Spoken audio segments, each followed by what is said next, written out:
hai pu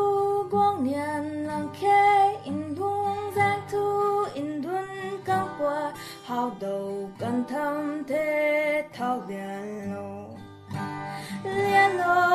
lô bùi trang phanh mấy cái nát rock cặp hoàn cần thâm thế thao liên lô hai pu quang niên lang khe in hung giang thu in đun cao qua hào đầu cần thâm thế thao liên lô bùi trang phanh mấy cái nát rock cặp hoàn cần thâm thế thao liên lô hai pu quang niên lang khe in hung giang thu in đun cao qua hào đầu cần thâm thế thao liên lô bùi trang phanh mấy cái nát rock cặp hoàn cần thâm thế thao liên lô